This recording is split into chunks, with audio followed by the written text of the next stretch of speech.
Hi guys, இன்றைக்கி நம்ம movie ரிவ்யூவில் தம் தட் ஃபாலோ இந்த படத்தோட ரிவ்யூ தான் பார்க்க போகிறோம். இந்த படம் இப்போ யூடியூப்பில் தமிழ் டப்பில் அவைலபிளாக இருக்குது. மறக்காமல் செக் அவுட் பண்ணி பாருங்கள். இது ஒரு சஸ்பென்ஸ் த்ரில்லர் மூவியாக வெளிவந்திருக்கு. இப்போ இந்த படத்தோடைய கதையை பார்த்துடலாம்.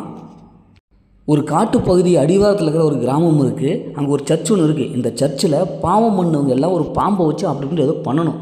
அதிலிருந்து அந்த கொத்துலேருந்து இவங்க வந்து விடுபட்டுட்டாங்கன்னா பாவம் பண்ணலின்னு அர்த்தம். இது மாதிரி ஒரு அவநம்பிக்கை அந்த ஊரில் போயிட்டுருக்கு. அதே ஊரில் தான் நம்ம ஹீரோயின் இருக்காங்க. நம்ம ஹீரோயினுடைய அப்பா வந்து அப்படியே ஃபாதராக இருக்காங்க. ஹீரோயினுக்கு கல்யாணம் நிச்சயமாகப்பட்டிருக்கு. இந்த சமயத்தில் அவங்க ப்ரெக்னன்சியாக இருக்காங்க. இதனால் ஹீரோயின் பாவம் பண்ணியிருக்காங்க அப்படின்னு சொல்லிட்டு நிறைய பேர் சொல்கிறாங்க. இதை நிரூபிக்க அவரும் இதே மாதிரி பண்ணணும், அந்த பாம்பை வச்சு அப்படின்னு பண்ணணும். இப்போ இறுதியில் அதை பண்ணினாரா இல்லையா, இறுதியில் ஹீரோயினுடைய வாழ்க்கை என்னவா மாறுச்சு அப்படிங்கிறது தான் இந்த படத்துடைய ஒன்லைன். படத்துடைய பாசிட்டிவ்னு பார்த்தாவே ஹீரோனுடைய கேரக்டர் நல்லா எழுதி எடுத்திருக்காங்க. அவரை ஃபாலோ பண்ணவே இந்த படத்தை பார்த்து முடிச்சிடலாம். ஃபஸ்ட் ஆஃப் வந்து கடைசி வரைக்கும் இந்த படத்தை அப்படியே ஹோல்ட் பண்ணி அவர் தான் கொண்டு போகிறாங்க.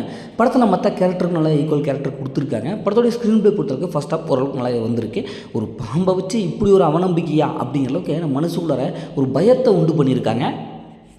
தமிழ் டபுள் வாய்ஸ் நல்லாவே கொடுத்துருக்காங்க. ஒவ்வொரு கேரக்டருக்கு தகுந்த தமிழ் டபுள் வாய்ஸ் கொடுத்துருக்காங்க. அது கிளைமேக்ஸ் ஓரளவுக்கு நம்மளை பதப்பதைக்க வைக்கிது. ஏன்னா அந்தளவுக்கு ஒரு கிளைமேக்ஸை கொடுத்துருக்காங்க. படத்தோடைய பிஜிஎம் மியூசிக் நல்லாவே வந்திருக்கு. அதே மாதிரி சினிமோட்டோகிராஃபிக் சூப்பராக விசுவலாக கொடுத்துருக்காங்க. இப்போ இந்த படத்தோடைய மைனஸ்னு பார்த்தா செகண்ட் ஹாஃப் தாங்க. ஏன்னா ஸ்க்ரீன் பிளேல ரொம்ப அடி வாங்குது. பார்த்து பழக்கப்பட்டு என்னடா இது ஒரு பாம்பு வச்சு இன்னும் எத்தனை காலத்துக்கடா இது மாதிரி கதை சொல்லுவீங்க அப்படிங்கிற மாதிரி இருக்குது.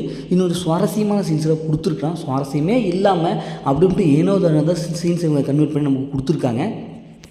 இவங்க ஹீரோயின் கேரக்டர் மட்டும் நல்லா எழுதியிருக்காங்க. மற்ற கேரக்டரும் அப்படியே விட்டுட்டாங்க. இன்னும் கொஞ்சம் மற்ற கேரக்டரும் ஈக்குவலாக கொடுத்துருக்கலாம். இன்னும் கொஞ்சம் இந்த ஹாரர் எலிமெண்ட்ஸ் இவங்க வச்சு ஏதோ ஒரு விஷயங்கள் இன்னும் கொஞ்சம் கெத்தான எஃபெக்டிவான விஷயங்களாக சொல்லியிருக்கலாம். இந்த படத்தை ஃபேமிலியாக பார்க்கலாம். படத்தில் அந்த மாதிரி சீன்ஸ் எதுவுமே இல்லை. ஆனால் ஓரளவுக்கு வயலன்ஸ் எல்லாம் இருக்குது. மொத்தம் அந்த படம் எப்படி சூப்பராக இருக்கும், சும்மா இருக்கலாம். இந்த படம் ஒரு ஒன் டைம் வச்சு தான் நான் சொல்கிறேன். ஓகே, இதேமாதிரி அடுத்த ஒரு புதிய மூவி ரிவ்யூ சந்திப்போம்.